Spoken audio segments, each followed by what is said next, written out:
Autobiography of a योगी, आत्मा की अनंत यात्रा का दर्पण है। यह पुस्तक हमें बताती है कि जीवन केवल भौतिक नहीं बल्कि आध्यात्मिक खोज भी है। योगानंद जी अपने अनुभवों के माध्यम से हमें दिव्यता का परिचय कराते हैं। यह कहानी केवल एक संत की नहीं बल्कि हर इंसान की आंतरिक पुकार है। पुस्तक में गुरु शिष्य परंपरा और ध्यान की शक्ति का अद्भुत वर्णन है। यह हमें दिखाती है कि ईश्वर को अनुभव करना संभव है, केवल विश्वास करना नहीं। प्रेम, भक्ति और आत्म साक्षात्कार का यह ग्रंथ जीवन बदलने की क्षमता रखता है। जो कोई भी सत्य की खोज में है, उसके लिए यह पुस्तक एक प्रकाश स्तंभ है। मनुष्य का जीवन जब केवल भौतिक सुख सुविधाओं तक सीमित रह जाता है, तो उसकी आत्मा के भीतर एक गहरी प्यास जन्म लेती है, जो उसे निरंतर किसी अदृश्य शक्ति की ओर खींचती रहती है। यही प्यास छोटे से मुकुंद लाल घोष के भीतर भी प्रारंभ से विद्यमान थी, जिन्हें आगे चलकर पूरी दुनिया परमहंस योगानंद के नाम से जानने लगी। बचपन से ही उनके भीतर असाधारण जिज्ञासा और अध्यात्म के प्रति अनूठा आकर्षण था। जहां अन्य बालक खेलकूद और सांसारिक लीलाओं में मग्न रहते थे, वहीं मुकुंद की आंखें आकाश में झिलमिलाते तारों को देखकर जीवन और मृत्यु के रहस्यों को टटोलने लगती थीं। उनका हृदय यह प्रश्न करता रहता था कि आखिर मनुष्य इस पृथ्वी पर क्यों आया है, उसका वास्तविक उद्देश्य क्या है, और मृत्यु के बाद आत्मा कहां जाती है। इन प्रश्नों ने उन्हें भीतर से गहरे बेचैन किया और वे बाल्यकाल से ही समाधि, ध्यान और योग की ओर आकर्षित होने लगे। उनके परिवार का वातावरण धार्मिक और संस्कार युक्त था। पिता श्री भगवती चरण घोष और माता ज्ञान प्रभा देवी का जीवन आध्यात्मिक मर्यादाओं से भरा हुआ था। घर में पूजा पाठ, मंत्रोच्चार और भक्ति का वातावरण उनके कोमल मन पर स्थायी छाप छोड़ता रहा।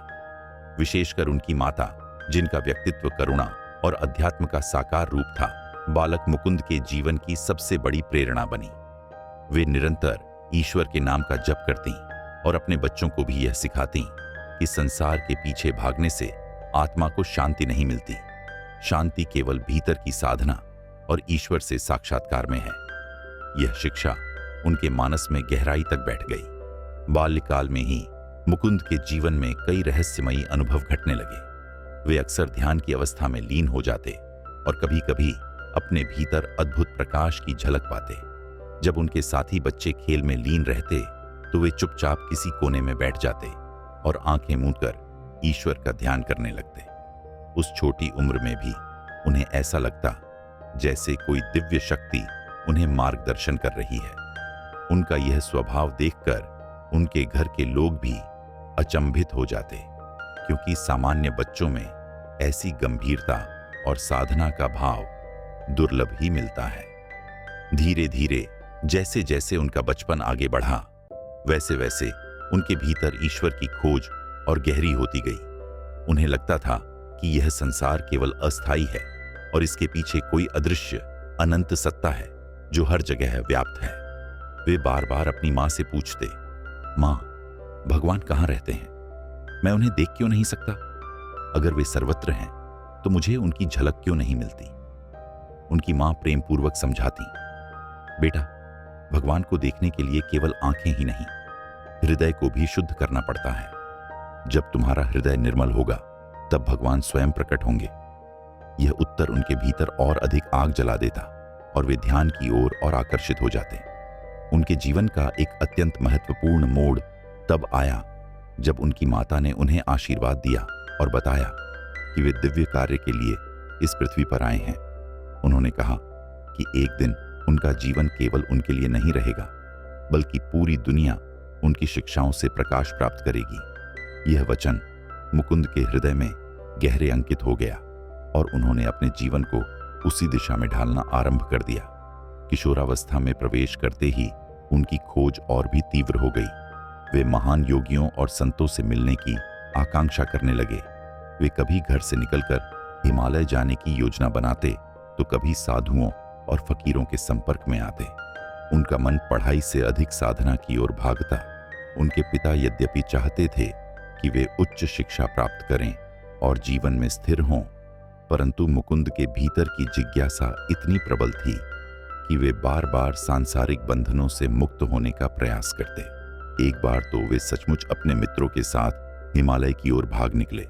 उनका उद्देश्य केवल इतना था कि वे वहां किसी महान योगी के चरणों में बैठकर जीवन का सत्य जान लें। यद्यपि उनका यह प्रयास सफल न हो सका और परिवारजन उन्हें वापस ले आए, परंतु इस घटना ने यह सिद्ध कर दिया कि उनके भीतर की खोज केवल खेल खेल नहीं थी, बल्कि गहन और सच्ची थी। वे जानते थे कि जब तक उन्हें अपने गुरु का मार्गदर्शन नहीं मिलेगा, तब तक उनकी खोज अधूरी रहेगी। यहीं से उनके जीवन में गुरु की तलाश प्रारंभ हुई। वे बार बार सोचते कि इस धरती पर कहीं न कहीं उनका सच्चा गुरु अवश्य है, जो उन्हें ईश्वर से साक्षात्कार कराएगा। वे विभिन्न संतों से मिले, परंतु उनके हृदय को शांति न मिली। जब तक वे श्री युक्तेश्वर से नहीं मिले, तब तक उनकी आत्मा की प्यास बुझ नहीं सकी। यह मिलन उनके जीवन का सबसे बड़ा टर्निंग पॉइंट सिद्ध हुआ, लेकिन इस मिलन से पहले उनके जीवन में कई और रहस्यमयी घटनाएं घट चुकी थीं। कई बार वे ध्यान में गहरे डूबकर ऐसी अनुभूति करते जैसे उनका शरीर अस्तित्व में ही नहीं है, केवल प्रकाश और चेतना शेष है। कभी कभी उन्हें ऐसा लगता जैसे वे किसी अदृश्य लोक में पहुंच गए हों। ऐसे अनुभवों ने उनके मन को बार बार यह विश्वास दिलाया कि ईश्वर की प्राप्ति केवल कल्पना नहीं, बल्कि सच्चाई है जिसे अनुभव किया जा सकता है। उनके किशोर जीवन का एक और महत्वपूर्ण पहलू उनका परिवार था। उनके भाई बहनों के बीच वे सबसे अलग दिखाई देते। जहां अन्य भाई सांसारिक कार्यों में व्यस्त रहते, वहीं मुकुंद एकांत खोजते। वे घंटों तक नदी किनारे बैठकर ध्यान लगाते और प्रकृति की नीरवता में अपने भीतर उतरते। जब जब वे प्रकृति की गोद में बैठते, उन्हें लगता कि वृक्ष, नदी, आकाश और हवा सब उसी एक अदृश्य शक्ति का रूप हैं, जिसकी खोज वे कर रहे हैं। धीरे धीरे उनकी यह साधना इतनी गहरी हो गई कि उनके मित्र और परिवारजन उन्हें संत स्वभाव कहने लगे। उनके भीतर अद्भुत करुणा थी। किसी की पीड़ा देखकर वे विचलित हो जाते और तुरंत मदद को तैयार रहते। ये करुणा उनके ध्यान और ईश्वर भक्ति का स्वाभाविक परिणाम थी। उनकी माता का प्रेम और आशीर्वाद उनके जीवन की सबसे बड़ी शक्ति बना रहा। वे अक्सर कहा करती कि सच्चे साधक का मार्ग कठिन होता है, लेकिन भगवान स्वयं उसकी रक्षा करते हैं। यह वचन मुकुंद को जीवन भर स्मरण रहा और उन्होंने हर कठिनाई को ईश्वर की कृपा मानकर स्वीकार किया। इसी प्रवाह में जब वे युक्तेश्वर महाशय से मिले, तब उनकी खोज को ठिकाना मिला। पहली बार उन्होंने अनुभव किया कि यह वही गुरु हैं जिनकी तलाश उन्हें जीवन भर थी। गुरु की नजर ने उनके हृदय को छू लिया और उन्हें महसूस हुआ कि अब उनके जीवन की दिशा स्थिर हो गई है। श्री युक्तेश्वर महाशय से मिलन के बाद मुकुंद का जीवन जैसे किसी नई धारा में बह निकला। उन्हें पहली बार ऐसा अनुभव हुआ कि उनकी आत्मा ने अपने वास्तविक पथ प्रदर्शक को पा लिया है। जब गुरु की दृष्टि उन पर पड़ी, तो उनके भीतर ऐसी ऊर्जा का संचार हुआ जैसे कोई सुप्त बीज अचानक अंकुरित हो गया हो। गुरु के समीप बैठते ही वे भूल जाते कि संसार में कोई अन्य चिंता है। श्री युक्तेश्वर के व्यक्तित्व में कठोरता और करुणा का अद्भुत संगम था।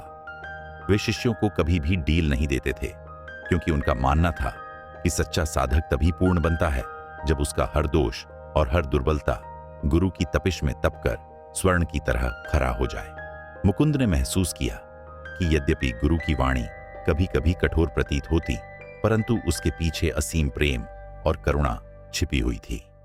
श्री युक्तेश्वर किसी भी शिष्य की कमजोरी को क्षण भर भी छुपने नहीं देते। वे तत्काल उसे उजागर कर देते और शिष्य को उसके सामने खड़ा कर देते। यही कारण था कि प्रारंभ में कई बार मुकुंद को लगता कि यह मार्ग अत्यंत कठिन है, परंतु भीतर से वे जानते थे कि यही कठोरता उन्हें उस सत्य तक पहुंचाएगी जिसकी उन्हें बरसों से तलाश थी। गुरु के आश्रम का वातावरण अत्यंत अनुशासित था। वहां हर कार्य का निश्चित समय था। ध्यान, साधना, भोजन, अध्ययन और सेवा, सब कुछ व्यवस्थित रूप से चलता था। मुकुंद को यह सब अत्यंत प्रिय लगा, क्योंकि अब तक वे केवल भटकते रहे थे, परंतु यहां उन्हें स्थिरता मिली। उन्हें यह अनुभव हुआ कि गुरु न केवल शिष्य को ज्ञान देते हैं, बल्कि उसके जीवन के हर पहलू को शुद्ध कर देते हैं। उनके हाव भाव, विचार, व्यवहार सब कुछ धीरे धीरे बदलने लगता है। गुरु की छत्र छाया में रहते हुए मुकुंद ने कई गहन अनुभव प्राप्त किए। ध्यान में बैठते समय उन्हें कभी ऐसा प्रतीत होता कि उनका शरीर अस्तित्व में ही नहीं है, केवल चेतना का समुद्र शेष है और वे उसी में विलीन हैं। कई बार उन्हें अपने भीतर अनंत प्रकाश का दर्शन होता, जिसमें समय और स्थान का अस्तित्व मिट जाता। ये अनुभव उनके लिए केवल कल्पना नहीं थे, बल्कि प्रत्यक्ष साक्षात्कार थे, जिन्होंने उनके विश्वास को और दृढ़ बना दिया। श्री युक्तेश्वर का शिक्षण केवल योग और ध्यान तक सीमित नहीं था। वे शिष्यों को यह भी समझाते कि सच्चा आध्यात्मिक जीवन संसार से भागकर नहीं, बल्कि संसार में रहकर कर्तव्यों का पालन करते हुए भी संभव है। वे कहते, भगवान से प्रेम केवल एकांत में नहीं, बल्कि हर कार्य में प्रकट होना चाहिए। यदि तुम सेवा करते समय, भोजन बनाते समय या किसी की मदद करते समय भी भगवान को याद रख सकते हो, तो वही सच्ची साधना है। मुकुंद ने इस शिक्षा को हृदय में उतार लिया और उन्होंने अपने हर कर्म को ईश्वर को समर्पित करना प्रारंभ कर दिया। गुरु के साथ बिताए दिन उनके लिए अनमोल थे। कई बार वे सोचते कि यदि वे अपने जीवन में युक्तेश्वर महाशय से न मिले होते तो शायद उनकी खोज अधूरी रह जाती। अब उन्हें लगने लगा था कि उनका जीवन केवल व्यक्तिगत मुक्ति के लिए नहीं, बल्कि पूरी मानवता के लिए है। गुरु उन्हें बार बार याद दिलाते कि ईश्वर की साधना केवल अपनी आत्मा की मुक्ति तक सीमित नहीं होनी चाहिए। सच्चा साधक वही है जो दूसरों को भी प्रकाश दे। यह विचार उनके जीवन का ध्येय बन गया। गुरु के संरक्षण में मुकुंद का व्यक्तित्व धीरे धीरे खिलने लगा। अब उनके भीतर वह आत्मविश्वास जागने लगा जो उन्हें भविष्य में महान कार्यों के लिए तैयार करने वाला था। वे जानते थे कि यह सब गुरु की कृपा का फल है। उन्होंने यह अनुभव किया कि गुरु और शिष्य का संबंध केवल सांसारिक नहीं, बल्कि आत्मिक होता है। जब गुरु अपने शिष्य को स्वीकार कर लेते हैं, तब वे जीवन भर उसकी आत्मा की रक्षा करते हैं। इन अनुभवों के साथ साथ मुकुंद के जीवन में कई चमत्कारिक घटनाएं भी घटीं। कई बार उन्होंने ध्यान की अवस्था में भविष्य की झलक देखी। कभी वे दूरस्थ स्थानों की घटनाएं प्रत्यक्ष देख लेते, तो कभी किसी की पीड़ा को अपने भीतर अनुभव कर लेते। इन सब ने उन्हें यह विश्वास दिलाया कि योग की शक्ति केवल मानसिक अभ्यास नहीं, बल्कि दिव्य अनुभव है। गुरु उन्हें यह भी समझाते कि इन अनुभवों में उलझना उचित नहीं, क्योंकि साधक का लक्ष्य केवल ईश्वर से मिलन होना चाहिए, न कि चमत्कारों में रम जाना। धीरे धीरे उनके जीवन में वह समय आया जब उन्होंने अनुभव किया कि गुरु उन्हें एक बड़े कार्य के लिए तैयार कर रहे हैं। यद्यपि वे अभी युवा ही थे, परंतु उनके भीतर यह आभास हो चुका था कि उनका जीवन केवल व्यक्तिगत ध्यान और समाधि तक सीमित नहीं रहेगा। उन्हें दुनिया के कोने कोने तक वह संदेश पहुंचाना है जो उनके गुरु और परंपरा ने दिया है। गुरु की हर बात उन्हें इस दिशा में तैयार करती। उनका परिवार अब भी चाहता था कि वे सामान्य जीवन जिए, विवाह करें और परिवार बसाएं, परंतु उनके भीतर का साधक इन बंधनों से ऊपर उठ चुका था। वे अपने परिवार से प्रेम तो करते थे, परंतु उनका हृदय अब केवल ईश्वर और गुरु की ओर आकर्षित था। यह द्वंद्व कभी कभी उन्हें भीतर से व्याकुल करता, परंतु गुरु का आश्वासन उन्हें संतुलित कर देता। यही समय था जब उन्होंने गहराई से महसूस किया कि आत्मकथा लिखने का बीज भी उनके भीतर अंकुरित हो चुका है। वे सोचते कि एक दिन उन्हें अपने अनुभवों को दुनिया के सामने रखना होगा, ताकि वे लोग जो साधना से अपरिचित हैं भी इस मार्ग की झलक पा सकें। यह बीज उनके हृदय में दबा रहा और आगे चलकर उसी ने आत्मचरित्र एक योगी के रूप में आकार लिया। इस बीच उन्होंने ध्यान के माध्यम से अपने भीतर ऐसी स्थिरता प्राप्त की कि मृत्यु का भय भी उनके लिए समाप्त हो गया। वे जानते थे कि शरीर केवल एक वस्त्र है जिसे आत्मा समय आने पर त्याग देती है। यह अनुभव उन्हें गहन समाधि में प्राप्त हुआ, जब उन्हें प्रतीत हुआ कि वे अपने शरीर से बाहर निकल गए हैं और केवल चेतना के रूप में विद्यमान हैं। यह अनुभव इतना प्रबल था कि उन्होंने जीवन और मृत्यु के रहस्य को प्रत्यक्ष रूप से समझ लिया। उनके गुरु बार बार उन्हें यह बताते कि साधना का मार्ग लंबा है और धैर्य ही साधक की सबसे बड़ी शक्ति है। मुकुंद ने इसे अपने जीवन का नियम बना लिया। वे कभी उतावले नहीं हुए, कभी अपने अनुभवों का प्रदर्शन नहीं किया। वे जानते थे कि सच्चा योगी वही है जो विनम्रता में जीता है। यही गुण उनके व्यक्तित्व की सबसे बड़ी विशेषता बन गया। गुरु के चरणों में बिताए ये वर्ष उनके जीवन की नींव थे। इन्हीं वर्षों ने उन्हें वह शक्ति दी जो आगे चलकर उन्हें पश्चिमी देशों तक ले गई। उनके भीतर अब यह संकल्प प्रबल हो चुका था कि वे केवल भारत में ही नहीं बल्कि पूरी दुनिया में योग और ध्यान का संदेश फैलाएंगे। यह विचार कोई कल्पना मात्र नहीं था बल्कि एक दिव्य प्रेरणा थी जिसे वे अपने भीतर स्पष्ट रूप से महसूस कर रहे थे। धीरे धीरे यह आभास और गहरा होता गया कि उनका जीवन व्यक्तिगत सीमाओं से बहुत आगे जाने वाला है और यही अनुभूति उन्हें अगले चरण की ओर ले जाने लगी, जहां से उनकी यात्रा भारत की सीमाओं को पार कर पूरे विश्व में फैलने लगी। गुरु की छत्र छाया में बिताए गए वे अनमोल दिन मुकुंद के जीवन की धुरी बन गए। उन्होंने अनुभव कर लिया था कि आत्मा की वास्तविक तृप्ति केवल गुरु की शरण और ईश्वर के सान्निध्य में ही संभव है। परंतु भीतर ही भीतर उन्हें यह आभास होने लगा था कि उनकी साधना और शिक्षा का विस्तार केवल व्यक्तिगत मोक्ष के लिए नहीं है बल्कि किसी बड़े कार्य की पूर्व पीठिका है। श्री युक्तेश्वर महाशय अक्सर उन्हें संकेत देते कि उनकी नियति केवल भारत तक सीमित नहीं है। संसार के अन्य देशों में भी ऐसे असंख्य लोग हैं जो योग और ध्यान के ज्ञान की प्रतीक्षा कर रहे हैं। यह विचार मुकुंद के हृदय में गहराई तक उतरने लगा और उन्हें लगता कि शायद ईश्वर ने उन्हें इसी महान उद्देश्य के लिए इस पृथ्वी पर भेजा है। इस प्रेरणा ने उनके भीतर एक नया संकल्प जगाया। अब तक वे साधना में डूबकर आत्मिक अनुभव प्राप्त कर रहे थे, परंतु अब उन्हें लगने लगा कि इन अनुभवों को दूसरों तक पहुंचाना ही उनके जीवन का मुख्य कार्य है। जब वे ध्यान में बैठते तो उन्हें बार बार दिव्य प्रेरणा मिलती कि पश्चिम की ओर उनकी यात्रा अवश्य होगी। उन्हें यह आभास भी होने लगा कि उनके शब्द और उनका जीवन ही वह साधन बनेगा जिसके माध्यम से हजारों लोग आत्मा और ईश्वर के रहस्यों को समझेंगे। गुरु के आदेश और आशीर्वाद से उन्होंने धीरे धीरे इस दिव्य कार्य की तैयारी शुरू की। उनके जीवन का अगला चरण अब शिक्षण और प्रचार का था। उन्होंने निश्चय किया कि वे योग और ध्यान की उस प्राचीन भारतीय परंपरा को एक नई भाषा और शैली में प्रस्तुत करेंगे ताकि आधुनिक युग का मनुष्य भी उसे समझ सके। वे जानते थे कि साधना केवल सन्यासियों या योगियों के लिए नहीं है बल्कि हर व्यक्ति के लिए है, चाहे वह व्यापारी हो, विद्यार्थी हो या गृहस्थ। यही विचार उनके मन में स्पष्ट हो गया। उनकी साधना अब और गहरी हो रही थी। समाधि की अवस्थाएं अब उनके लिए सहज हो चली थीं। वे अक्सर अपने भीतर ऐसे अनुभव करते जिनमें समय और स्थान दोनों विलीन हो जाते। कभी वे अनंत आकाश में उड़ते हुए प्रतीत होते, कभी उन्हें लगता कि पूरा ब्रह्मांड उनकी चेतना में समा गया है।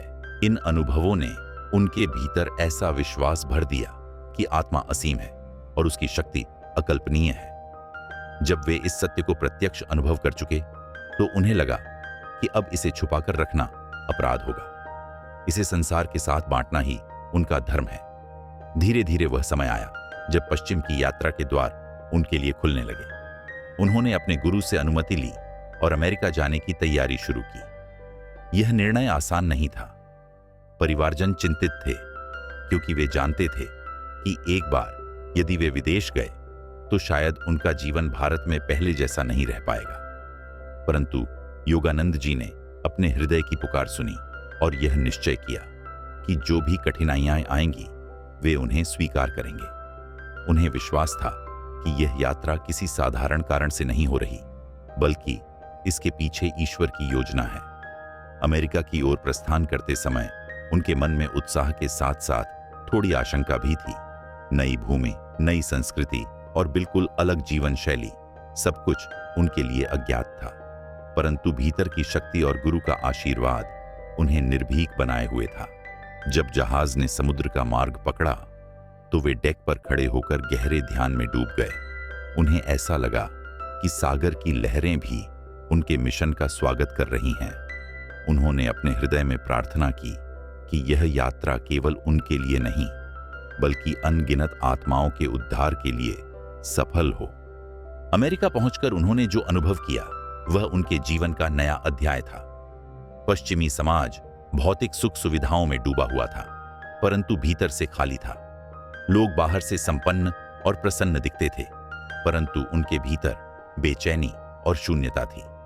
योगानंद जी ने यह तुरंत समझ लिया कि यही वह भूमि है जहां योग और ध्यान का बीज बोया जाना चाहिए।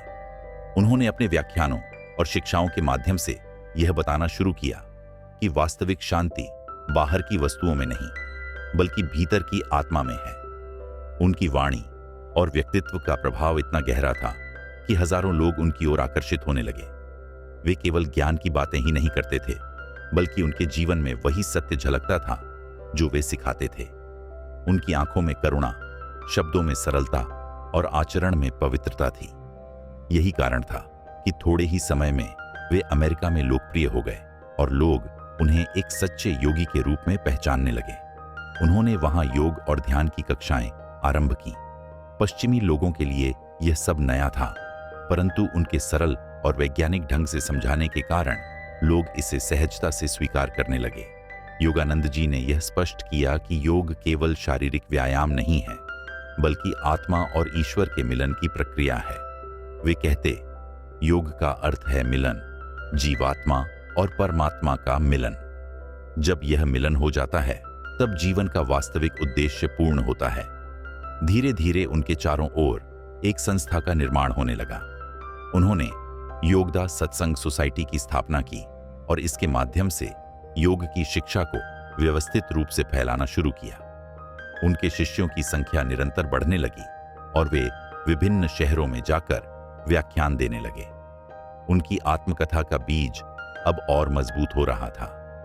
वे समझ चुके थे कि केवल व्याख्यान ही पर्याप्त नहीं है। एक ऐसा ग्रंथ आवश्यक है जो आने वाली पीढ़ियों के लिए मार्गदर्शक बने। उसी समय उनके भीतर यह संकल्प प्रबल हुआ कि वे अपने अनुभवों और गुरु परंपरा की शिक्षाओं को लिखित रूप में प्रस्तुत करेंगे। यही संकल्प बाद में आत्मचरित्र एक योगिका के रूप में साकार हुआ। पश्चिम में रहते हुए भी उन्होंने कभी भारत की आध्यात्मिक जड़ों को नहीं भुलाया। वे अक्सर अपने व्याख्यानों में भारत की ऋषि परंपरा का उल्लेख करते और बताते कि किस प्रकार योग हजारों वर्षों से आत्मा को ईश्वर तक पहुंचाने का साधन रहा है। वे यह भी कहते कि यह मार्ग किसी विशेष धर्म या जाति तक सीमित नहीं, बल्कि पूरी मानवता के लिए है। यही कारण था कि विभिन्न धर्मों के लोग उनकी शिक्षाओं को स्वीकार करने लगे। उनकी साधना और सेवा के बीच कई बार उन्हें कठिनाइयों का सामना भी करना पड़ा। कभी आर्थिक संकट, कभी विरोध, तो कभी अपने स्वास्थ्य की चुनौतियां, परंतु उन्होंने कभी हार नहीं मानी। उनका विश्वास अडिग रहा कि जब ईश्वर ने यह कार्य सौंपा है तो वह स्वयं इसकी रक्षा भी करेगा। धीरे धीरे वे पश्चिमी समाज का अभिन्न अंग बन गए। उनके अनुयायी उन्हें केवल गुरु ही नहीं, बल्कि मार्गदर्शक और सच्चे मित्र मानते थे। वे हर किसी के साथ प्रेम और समानता से पेश आते, चाहे कोई धनी व्यापारी हो या साधारण श्रमिक। उनके लिए सभी आत्माएं समान थीं। यही कारण था कि उनका प्रभाव केवल एक देश तक सीमित न रहकर पूरे विश्व में फैल गया। उनका जीवन अब पूरी तरह सेवा और साधना में रच बस गया था। वे जानते थे कि यह सब केवल शुरुआत है। असली कार्य अभी शेष है, और वह कार्य था इस ज्ञान को स्थायी रूप से आने वाली पीढ़ियों तक पहुंचाना।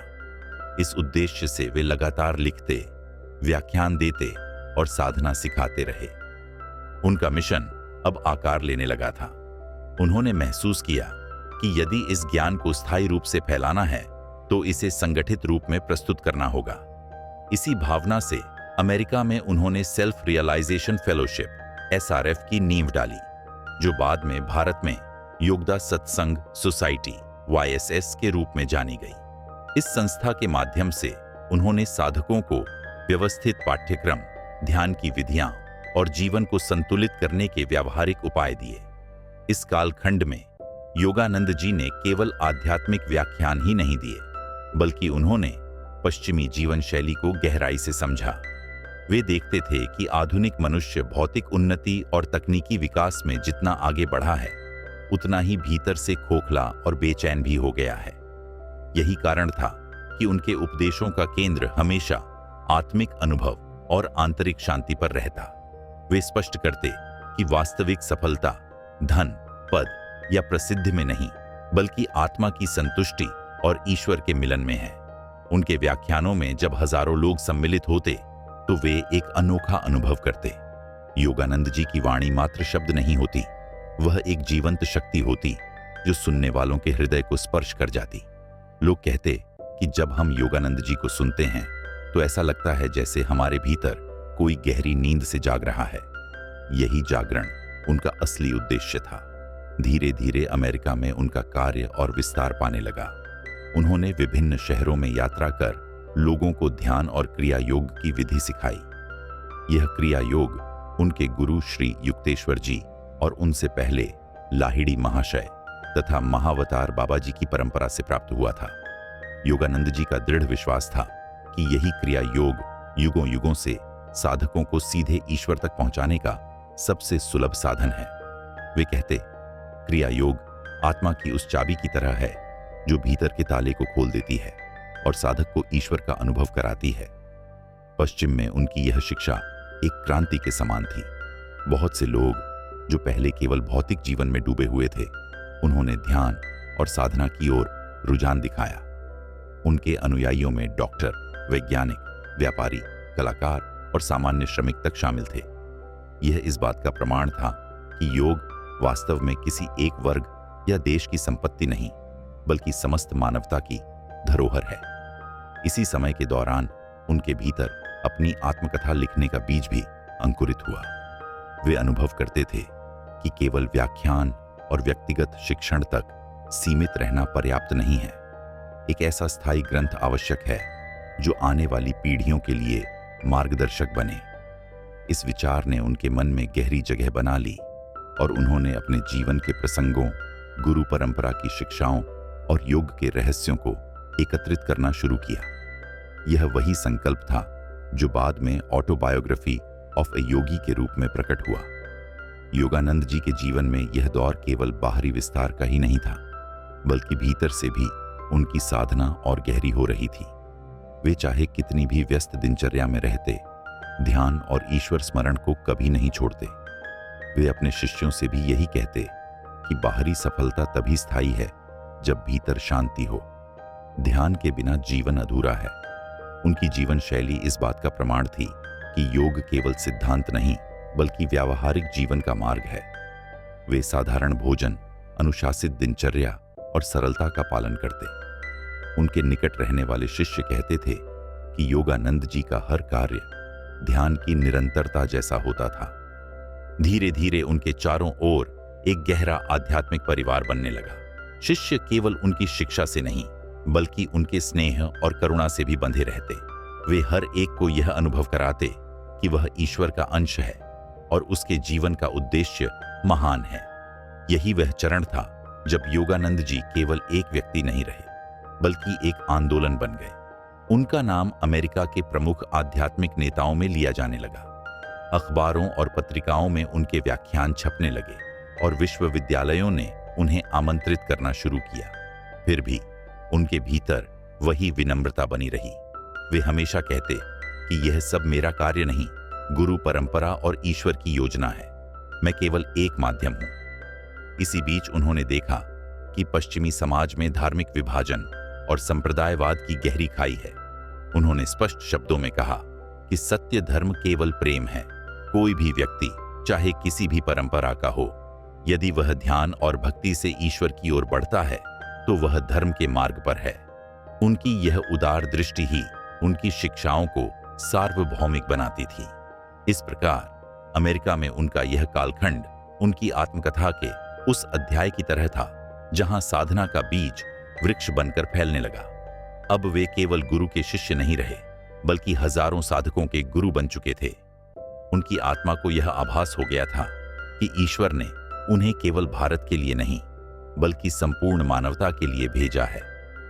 यहीं से उनकी आत्मकथा का अगला महत्वपूर्ण प्रसंग आरंभ होता है, जब वे अपने व्यक्तिगत जीवन और अनुभवों को शब्दों में ढालकर दुनिया को सौंपने का संकल्प दृढ़ करते हैं। उन्होंने अपने बचपन के अनुभवों से शुरुआत की। वह जिज्ञासु बालक मुकुंद, जिसकी आत्मा हमेशा ईश्वर की खोज में लगी रहती थी। उन्होंने अपने परिवार, गुरु से भेंट और ध्यान में प्राप्त गहरे अनुभवों को इतनी आत्मीयता से लिखा कि पाठक को लगता है मानो वह स्वयं उन घटनाओं का सहभागी है। उन्होंने कभी भी अपने जीवन को किसी चमत्कारिक आभा में ढकने की कोशिश नहीं की, बल्कि सरल शब्दों में अपने साधारण जीवन और असाधारण अनुभवों का चित्रण किया। यही सादगी इस ग्रंथ की सबसे बड़ी शक्ति बन गई। आत्मकथा के अध्यायों में गुरु शिष्य परंपरा की महिमा विशेष रूप से झलकती है। योगानंद जी ने अपने गुरु श्री युक्तेश्वर महाशय का वर्णन जिस श्रद्धा और विस्तार से किया है, वह यह स्पष्ट करता है कि गुरु के बिना आध्यात्मिक मार्ग अधूरा है। उन्होंने लाहिड़ी महाशय और महावतार बाबा जी के जीवन की झलकियां भी दी और यह दर्शाया कि किस प्रकार यह परंपरा अनादिकाल से साधकों का मार्गदर्शन करती रही है। इन प्रसंगों ने पाठकों को यह समझने में मदद की कि योग कोई नई खोज नहीं, बल्कि सनातन सत्य है जो युगों से चला आ रहा है। जब आत्मकथा का प्रारूप तैयार होने लगा तो योगानंद जी के शिष्य और अनुयायी भी इस प्रक्रिया में उत्साहित होकर सहयोग देने लगे। कई बार वे अपने गुरु से पूछते कि इतने गहरे आध्यात्मिक रहस्यों को क्या आम लोगों तक पहुंचाना उचित होगा। योगानंद जी हंसते हुए कहते, ईश्वर का सत्य केवल कुछ गिने चुने लोगों के लिए नहीं है, बल्कि हर आत्मा का अधिकार है।